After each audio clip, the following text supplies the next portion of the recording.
অভিনব ভোট প্রচারে দক্ষিণ মালদার বিজেপি প্রার্থী শ্রীরূপা মিত্র চৌধুরী শনিবার ভরা দুপুরে চলে এলেন মানিকচক ব্লকের মথুরাপুর হাটে।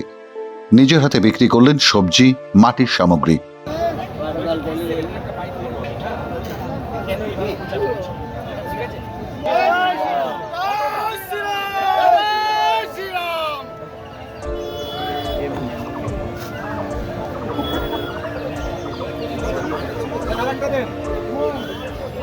হাটে এলে পরে আমরা সমগ্র পৃথিবীকে দেখতে পাই। বিভিন্ন এলাকার মানুষ বিভিন্ন রকমের অনুভব, বিভিন্ন উপলব্ধি নিয়ে মানুষ এখানে হাট করতে আসেন। শুধু যে বেচা কেনা করতে আসেন তাই নয়, বেচা কেনার সঙ্গে সঙ্গে নিজেদের মনের কথা বলা, মনের কথা শেয়ার করা। এখানে যে মহিলারা আসেন বিভিন্ন বুদ্ধি বিহার থেকে, জমির চর এলাকা থেকে, তারা এখানে এসে হাট করেন। আর সমস্ত যে একটা সপ্তাহের যে ভাবনা চিন্তা জীবনধারা, সেটা এখানে সাধারণ মানুষের সঙ্গে তারা শেয়ার করে। আমি অন্তত একদিন তাদের মধ্যে দিয়ে তাদের যে চিন্তা ভাবনা সেটাকে শোনা, জানা এবং তাদের সঙ্গে একটা কেয়ারিং এবং শেয়ারিংয়ের সম্পর্ক আমার আছে, সেটাকে আরও স্ট্রেনথেন করার জন্য আমি আজকে হাট করতে এসেছি।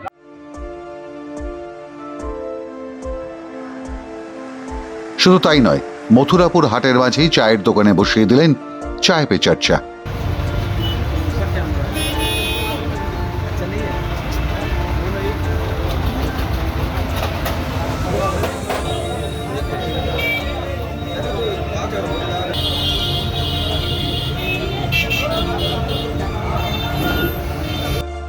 মথুরাপুরে চায়ের চর্চায় উঠে এলো একাধিক প্রসঙ্গ। গঙ্গা ভাঙন রোধ থেকে ভাঙন এলাকার পুনর্বাসনের প্রসঙ্গ, শাসক দলের চুরি, ভাঙন বিধ্বস্ত এলাকার মানুষের ক্ষতিপূরণের বদলে শাসক দলের নেতাদের রোজগার বেড়ে যাওয়া সহ একাধিক প্রসঙ্গ আলোচনা হলো চায় পে চর্চায়। সাংবাদিকদের প্রশ্নের জবাবে বিজেপি প্রার্থী জানান, নির্বাচিত হলে বিজ্ঞানসম্মতভাবে ভাঙন রোধ ও পুনর্বাসনের ব্যবস্থা করাই হবে তার প্রধান কাজ। আমার জীবনের সবচেয়ে বড় সমস্যা হয়ে দাঁড়িয়েছে সেটা হলো মানিকচকের ভুতনি থেকে শুরু করে শামশেরগঞ্জ পর্যন্ত এই যে ভাঙন, চতুর্দিকে ভাঙন, গঙ্গার ভাঙন থেকে মানুষকে কি করে বাঁচানো যায়, এলাকাতে কিভাবে রিডেভেলপমেন্ট করা যায়, তার জন্য সবচাইতে বেশি চিন্তা। অবশ্যই এটা আমার প্রায়োরিটি নাম্বার 1। এটাকে আমাকে সবচাইতে প্রথমে সলভ করতে হবে।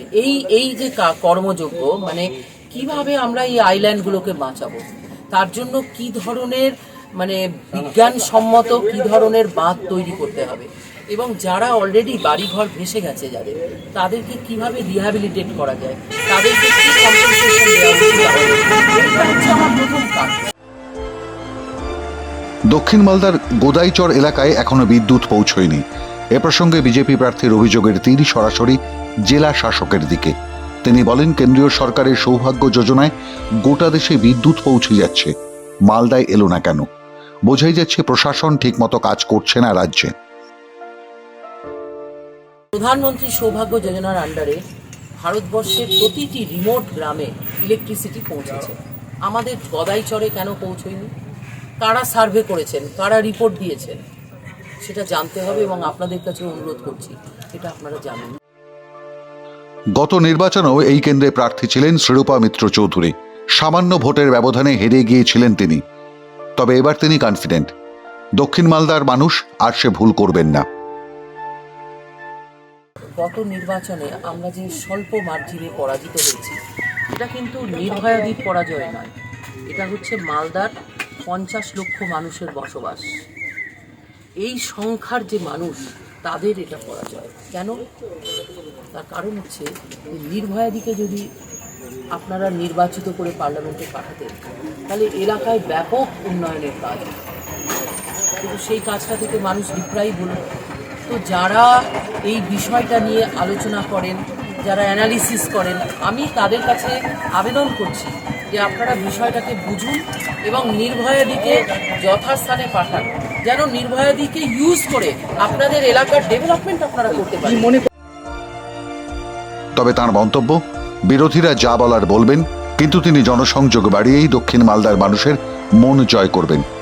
তবে ইতিমধ্যেই শ্রীরূপাকে দক্ষিণ মালদার মানুষ ডাকছেন নির্ভয়া দিদি বলে। এটাই বাড়তি পাওনা বিজেপি প্রার্থীর। মাধ্যম ব্যুরো রিপোর্ট।